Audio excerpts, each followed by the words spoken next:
Hello and welcome back to Kerbal Space Program 2. Today I have 3 amazing launches for you guys, but first I will have to ask, can you please like, comment, and subscribe? And maybe, just maybe, hit that little notifications bell.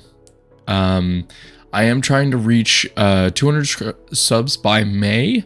Yeah, and in the coming days I'll find out how to do something to hit that goal. Alright, now we've got PhobosOne. PhobosOne is a communications satellite that will assist further expansion with probes and other crafts to go further into the Kerbal system. Yeah, so we have a actual communications problem when it comes to going out into the deep space with anything other than crewed missions, which we can't do yet. All of our probes, they have trouble going out that far. So this is the fix. I'm sending out PhobosOne, which will orbit Duna. It's named after Mars's moon, Phobos, which is named after the god of fear.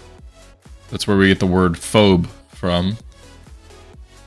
Yeah, and so we are we're sending this out, and it will orbit Duna, and there will be several other satellites that also orbit Duna that are part of this communications network.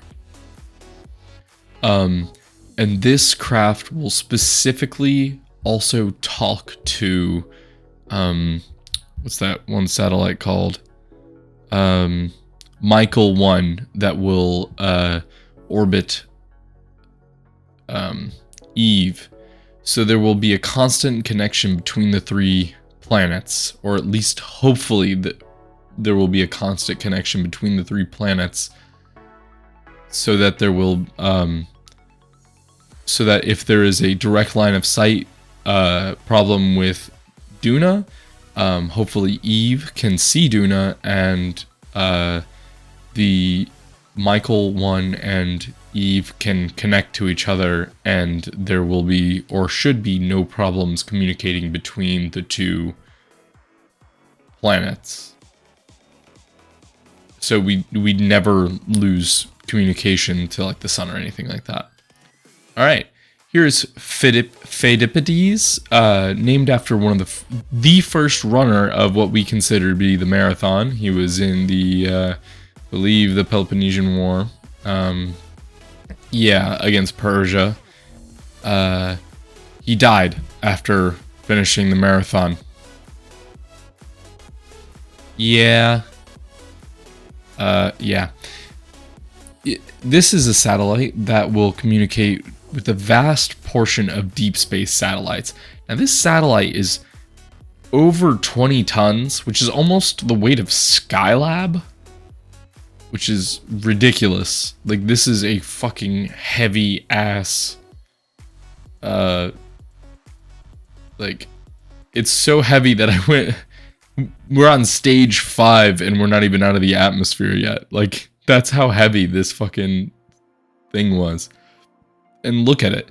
It is literally just dish after dish after dish after dish, and it unfolds in this really cool style that you'll probably never really see. Just because this is one of the satellites that I just have to finnick around with whenever we're never... Oh, well, you saw how the solar panels come out. Yeah. So this will just be in constant orbit above Kerbin. Pretty high up above Kerbin, actually. So it's going out to...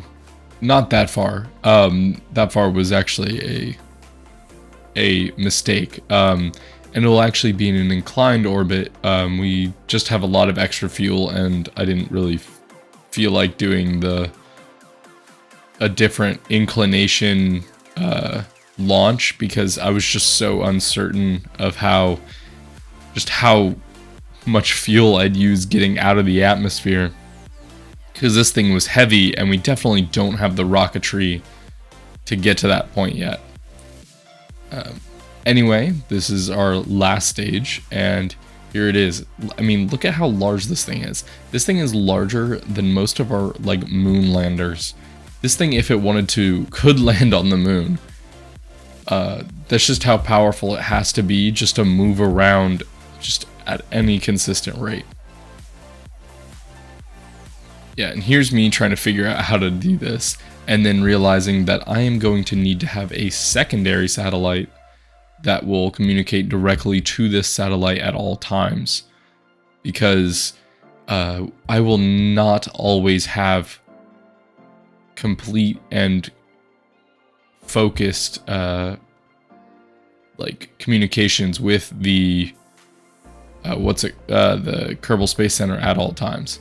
So here's me fixing the new orbit. I'm gonna put it all the way out to about there, which isn't as far as how far we went, but it's still pretty close. Yeah, so look at how far back we had to start our burn. This burn in total was around 2 minutes long. Yeah, and it used up almost half of our fuel for this stage. It was just a ridiculous burn. Yeah. Anyway, once we've got this thing finished, any deep space satellites for, I believe, the next 16 missions will be covered by this satellite. It's actually quite impressive.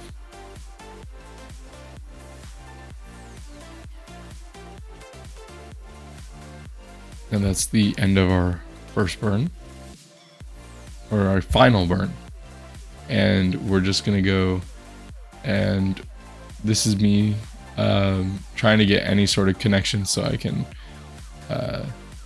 just see how well it works.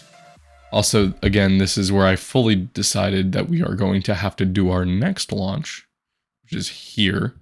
This is P Assistant 1. Yes, it's called P Assistant. I mean, look at it. Yeah. And it's just a sat that will communicate directly with Philides, just to make sure it has a constant connection no matter what happens. Yeah.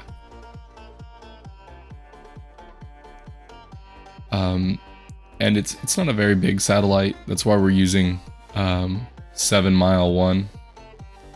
It's a pretty standard launch profile, and yeah, we get up to basically our completely nominal trajectory, and there we go. Now we're gonna watch the landing. There was a slight boost back burn because we were going a little fast, because it's actually a light satellite. It's not very heavy. So we did get a little bit further than normal, and we needed a tiny boost back burn. And I wanted to get this view right here as well. That setting sunset. Now, here we go. Here's the second craft, deorbiting itself. And here it comes. Deorbiting just before it reaches the KSC. And there it is in the grasslands right in front of it. And we're going to recover that, and we're just going to move the satellite to where it needs to be, and we'll finish up today's video by basically doing just that.